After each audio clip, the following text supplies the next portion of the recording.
लेकिन मैं आज आप सब लोगों से कह रहा हूं और ये संदेश पूरे देश में आप लोगों को आज ही फैलाना। मैंने कल कहा था कि तीर्थ में आने वाले लोगों को देखकर आप चिंतित क्यों हो रहे हैं, आपको तो हर्षित होना चाहिए, क्योंकि हमारे तीर्थ में हजारों लोगों के पग पड़ रहे हैं। कल वो आएंगे, हमारे पास अवसर उन्हें जैन धर्म का पाठ पढ़ाने का, उन्हें अहिंसा, दया, करुणा और व्यसन मुक्ति से जोड़ने का। ये तो प्रभावनांग का भी रूप बन सकता है। लेकिन जो चीजें आप सबको देखने में आई और जो चीजें चर्चा में आई जिससे आप लोग उद्वेलित है, उसके पीछे मैं उन्हें गुनाहगार नहीं मानता, कमजोरी हमारी तरफ की, क्योंकि इतने वर्ष हो गए आज तक आपने कोई नियमावली ही निर्धारित नहीं की। 5 वर्ष पहले 2021 में ये बात आई थी, सबने कहा था महाराज जी आप नियमावली बनवा दीजिए, हम सब पालने के लिए तैयार हैं। 5 साल पहले अगर ऐसी स्थिति हो जाती तो आज इसी कोई बात ही नहीं थी। कोई बात नहीं, कुछ कारणों बस वो काम नहीं हो पाया। जब जिस काम का समय आता है तभी होता है, और मुझे लगता है इन लोगों के भाग्य में था और अब वो आ गया। जैसा मैंने कल कहा था, आप लोगों के साथ बहुत ही सौहार्दपूर्ण और सकारात्मक व्यवहार करके उनका हृदय से स्वागत कीजिए, स्माइल दीजिए, स्माइल दीजिए, मुस्कुराइए। आइए, आप जैसे युवकों को इस पर्वत पर देखकर हमें बड़ा आनंद आता है, बहुत अच्छा। आइए, ये तीर्थ स्थल है, यहाँ केवल ट्रैकिंग मत कीजिए, इस ट्रैकिंग को तीर्थ यात्रा में परिवर्तित कर दीजिए, जीवन बदल जाएगा। तो प्रेरणा देनी और प्रेम से, तुम्हें पता नहीं है तीर्थ क्षेत्र के पुलिस या लैंग्वेज मत करना, प्रेम की भाषा बोलना।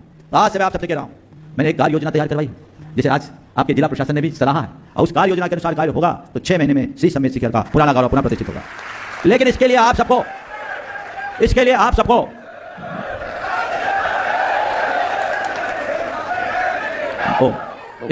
सबको पूरी तरह से जिम्मेदार बनना पड़ेगा, संयम का परिचय देना होगा।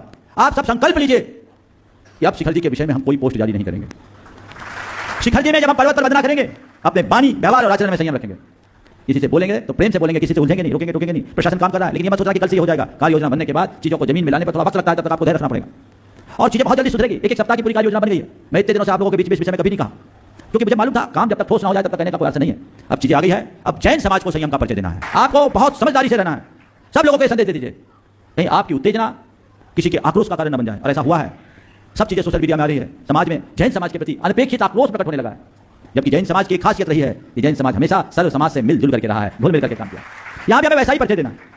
इसलिए बिल्कुल भी आप सबको वंदना करनी है। कुछ चीजें यदि आपको ऐसी दिख भी जाए और आपको लगे कि यहाँ प्रेम से बोलने का अवसर है तो बोल दीजिए, नहीं तो अभी इग्नोर कीजिए, थोड़े दिन धैर्य रखिए, संयम का परिचय दीजिए। चीजें धीरे धीरे बदलेगी, नहीं तो जिस तरीके की प्रतिक्रियाएं बाहर आती है वो हमारी स्थिति को खराब कर देती है, वापस पुरानी स्थिति ना आ जाए। हमें इसका ध्यान रखना है। इसलिए आप लोग बिल्कुल इस विषय को लेकर निश्चिंत रहिए। कमेटी ने इस विषय में तय कर लिया, मैंने कार्य योजना बना दी है और आपको पता है अगर मैं किसी काम में हाथ डालता हूँ तो फिर उसे पूरा ही करना होता है। और मैंने कमेटी को कह दिया है कि इस कार्य के लिए आपको कोई चिंता करने की जरूरत नहीं है। जो संसाधन चाहिए होगा सबकी पूर्ति होगी, जैसे की जरूरत होगी। हमारा एक ही ध्येय है, हमारे क्षेत्र की पवित्रता। और आप सबसे मैं कहता हूं शिखर जी के विषय में अब आपको जब तक इस मंच से कोई बात ना कही जाए तब तक आप उसे अधिकृत बात मत मानिए। जो भी घोषणा होगी कमेटी इसी मंच पे आके घोषणा करेगी, इसलिए जो मैसेज आए वो अधिकृत मैसेज मानिए। नहीं तो हमारे यहाँ एक से एक राय बहादुर है, सोशल मीडिया में अपनी राय व्यक्त करते रहते हैं, जमीनी हकीकत क्या है आप सबको पता नहीं है। हमें उन सब चीजों को ध्यान में रख करके चलना है। इसलिए आज ये बहुत अच्छा मौका है। कल पार्षद भगवान का निर्वाण महामहोत्सव उत्साह के साथ